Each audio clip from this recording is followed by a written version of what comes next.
Thank you, Beth. Now, Loras. Luckily, I'll be able to edit this, so not a big deal.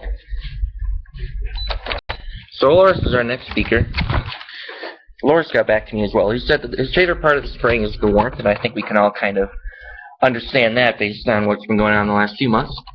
He said his least favorite part of spring is that he no longer wants to do housework, but of course we're going to have to do a whole lot of that in the upcoming months. What do you typically do in spring outside of your 9 to 5?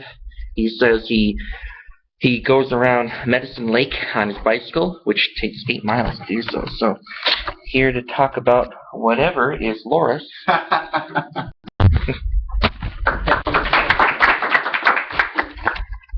Fellow Toastmasters, welcome guest Bobby. What brings me into a state of zen? To give you an idea in this icebreaker speech, I'm going to mention 3 things to you that bring me into a state of zen. The first one would be cooking, the second one would be my friend Marie, and the third one would be walking. We'll start off with cooking. Don't mess with my Messermeister. That's what the brand is. And I love a good cooking knife. There's something about it. You just tap it, and you just can feel that it's well built. And my Messermeister talks to me. It talks to me. I like the balance of it. I like the way it felt when I tapped it. It talks to me too when it's dull. It says, hey, go ahead, sharpen me up. Don't mess with my Messermeister. And my kitchen utensils aren't the only thing that talk to me. You know, a nice vegetable can talk to you too. It'll say, hey, Loras, don't hurt me. And I'll say, I won't hurt you. I'm going to give you a bath. I'm going to give you a little bit of haircut. I'm going to make you into a new style, a higher form. Cooking is one of those things that helps me escape the daily life that I have. Marie is the second Zen that I'm going to tell you about. Marie lives in Apple Valley. I met her online, which I'll mention since we're all high-tech people here. Marie is highly energetic and highly talkative, highly optimistic, so she's fun to be around. And as she says, I should have been warned of that on our first date, where we went to eat at Cucumbers here in Edina, not too far away. We went to a concert at Lake Harriet. And then I said, how would you like to see where I work? Or would you like to go out for a drink? And she said, let's do both. And that's the type of person that she is. When we were in Lima back in August, we were visiting my former sister-in-law and her husband.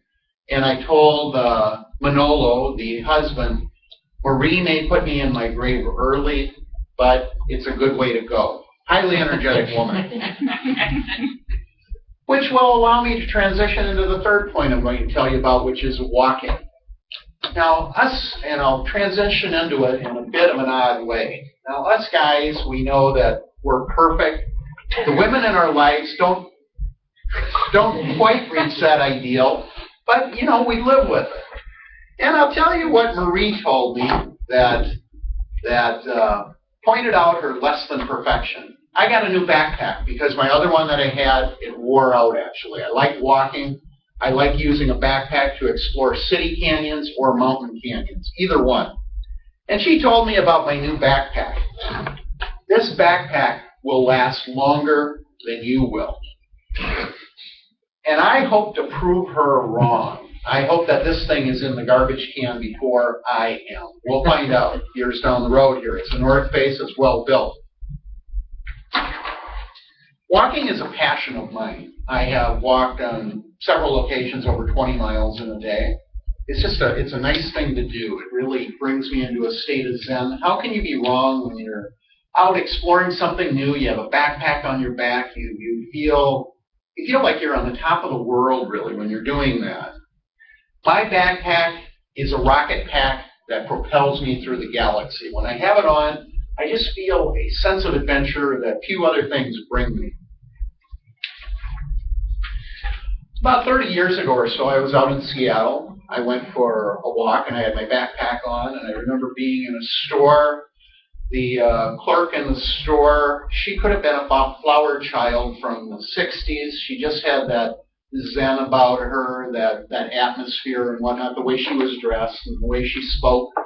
And when I left the store, she said something similar to, "May positive forces be with you on your journey." She said something like that, and it just, once again, made me feel like I was the first person to ever explore that nascent land known as Seattle, to go there, find out what the natives were all about, and report back to the rest of the country. Who are the people that live there? What do they do? I've got to inform other people when I got back, because no one else had ever been to Seattle before to explore the place, and I had been. That woman in that store, she either stoked my ego or stroked my ego, probably both, because she made me feel like I was on the top of the world as I went about exploring Seattle.